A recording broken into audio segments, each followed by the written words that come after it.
went to bleeding races, 'twas on the 9th of June, 1862 on a summer's afternoon. I took the bus to Banbury's and she was heavy laden. Away we went along Collingwood Street, that's on the road to Bleeding.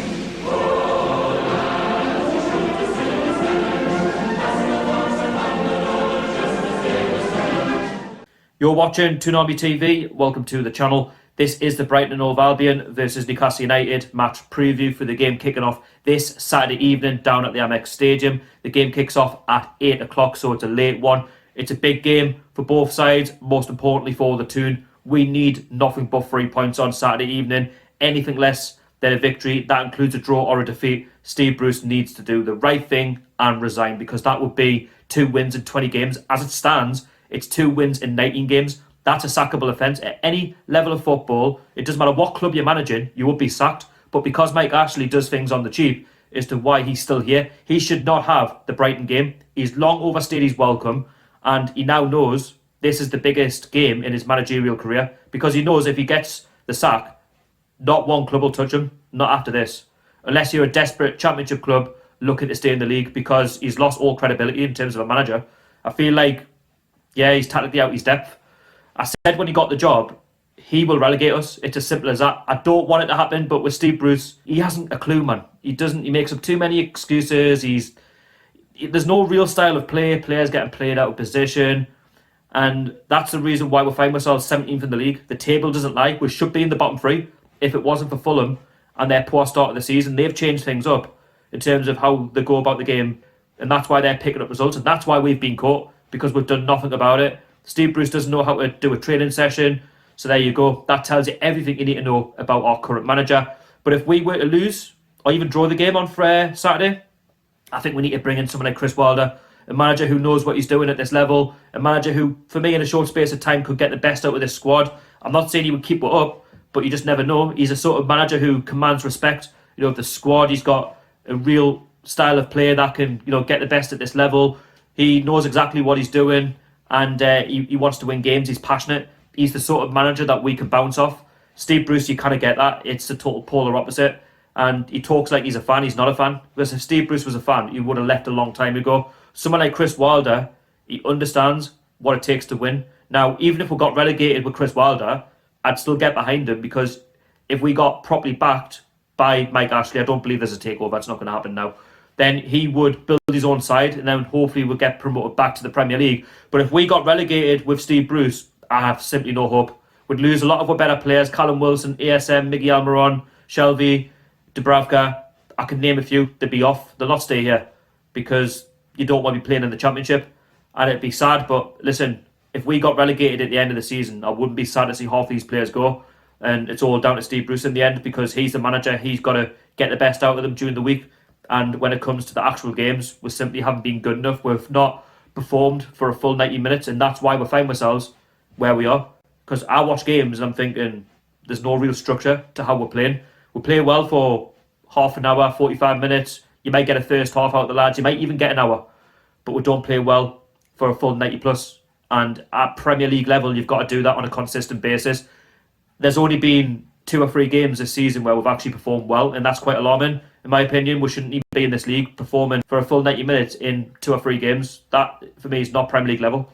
And I do believe in the squad, don't get me wrong. We've got talent that can, really take us forward, get with, mid-table. But with this manager, he doesn't really fill you with any confidence. That's the problem.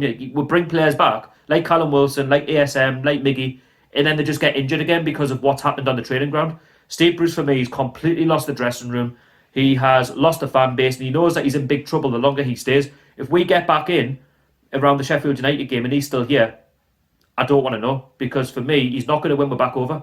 He knows that he's been very lucky this season that we haven't been able to watch the games and voice our concern, because if we could be back in the ground, he wouldn't be in a job. It's as simple as that. There'd be so much pressure, and I don't get it when all these pundits are trying to stick up for Steve Bruce. How can you stick up for him? The record speaks for itself. Where we are in the league speaks for itself. You get some of the pundits now coming out with, oh, well, now I'm starting to side with the Newcastle fans. Well, why is it taking so long? Why couldn't you have been like this around Christmas time, and we could have got rid of him a lot earlier? But I look at Brighton on a Saturday. They're going to be no pushovers. They beat with 3-0 at St James's Park at the start of the season. Totally outplayed. Could have been 5 or 6. And they're no mugs. We haven't got a good record at the AMEX Stadium. The last time we beat them, I believe, was back in the Championship season when Diarmé scored that freaky own goal. But there you go. That tells you how important the game is on Saturday. That's the pressures. You know, it's a long way to go, but for me, it's all bollocks. The players get paid enough. We need to go down there with a game plan and look to get at Brighton and retake the game to them. Because if Brighton take the lead, I don't want to know. I can't see we're getting back into it, because where's the quality on our side right now? Losing Callum Wilson, Miggy, ASM, there's just nothing there. Yes, there was good spells in the Villa game when Jacob Murphy come on, and I'd love to see him start, but he can't do it all alone. Dwight Gale, for me, getting played out of position. What's he doing out wide? He should be in his natural position up front. It's all a complete clusterfuck at the minute, and that's why, for me, we're going down. It's as far as I'm concerned.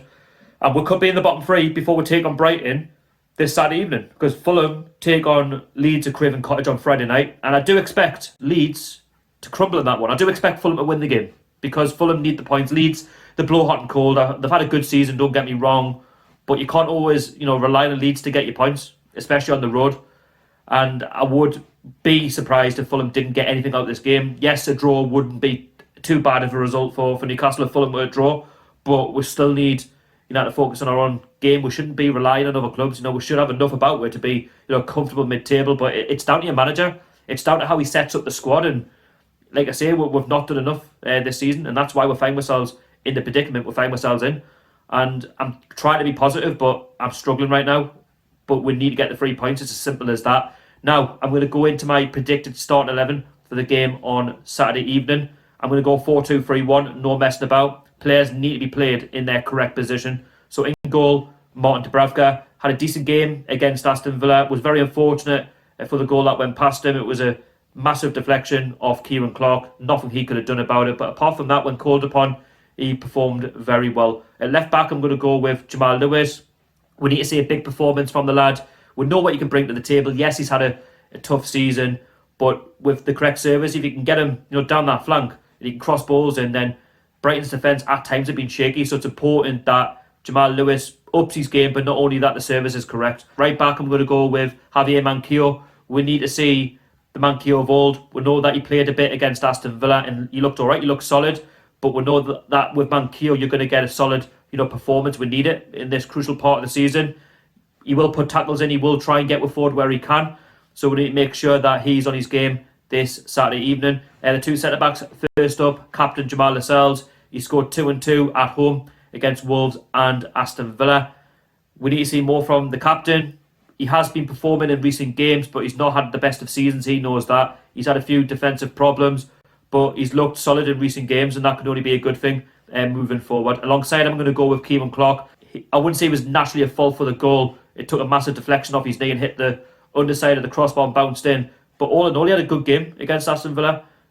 Defensively solid when called upon. So I'm going to stick with Kieran Clark for this match. The two CDMs, first up, John Joe Shelby. For me, we need to see the John Joe Shelby of old. It's becoming one of them where you're trying to big up John Joe Shelby. We know what he can bring to the side, and he just doesn't perform. He's allowed room in the midfield to get forward. We need to see him further up the pitch, because if he's further up the pitch, then we'll see John Joe Shelby at his best. We know he can score good goals. We've seen it against Crystal Palace, but the service has to be correct. Alongside him, I'm going to go with Isaac Hayden. You know what you're going to get from this lad. A solid performance. He'll get you up and down the pitch. He'll put in tackles, and he'll protect the back four. In the number 10, I'm going to go with Joe Willock to replace Miggy Almiron for now. Joe Willock, for me, is better off in a number 10 role. He did say in midweek he'd rather be played in the number 8. But I feel like Joe Willock, he's got pace. He can get about the pitch. And we're going to need, his energy. We're going to need the service into him. And if he gets all of that, then we've got a real chance. On the left-hand side, I'm going to go with Ryan Fraser. For me, man of the match against Aston Villa. I don't know why Steve Bruce took him off. He, for me, was the driving force in terms of trying to make something happen in terms of a goal threat.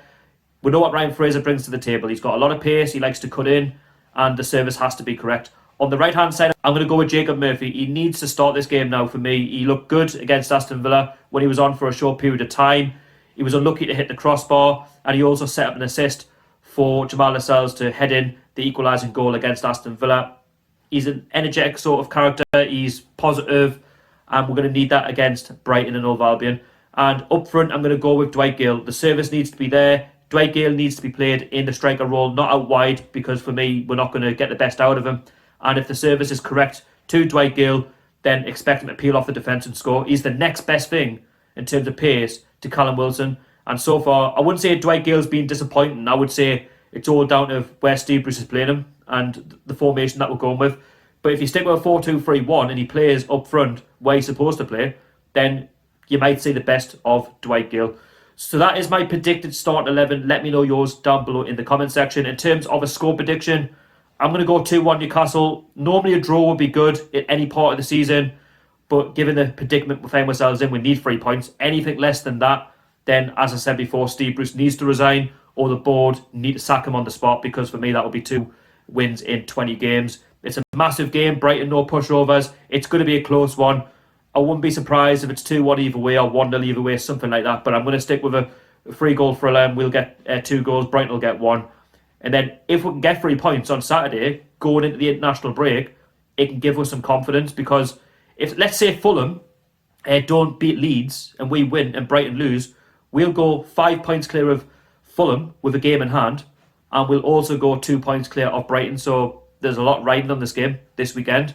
Something that we can't, take for granted. We'll not get back, so we'll have to perform at our maximum. We really do. Anything less, then it could be a real disaster. And if we can go to the international break with a bit of confidence, we can bring back the likes of Callum Wilson, hopefully, fingers crossed, Miggy and Alan St-Maximin. We're looking all right. Do you know what I mean? Like we need to start bringing our better players back. But I've just got a gut feeling in the back of my head that Brighton might get the result, and it could be one of them. But fingers crossed, it doesn't happen. We need 3 points, but we'll see come 10 o'clock on Saturday evening. So if you enjoyed the preview, be sure to subscribe to my channel, hit the like button, turn on your notification bell so you never miss a video from myself. Put down below in the comment section your predicted start 11s and your score predictions. Follow me on social media, TOON TV, Instagram and Twitter. And in the meantime, I'll see you all later. How are the lads?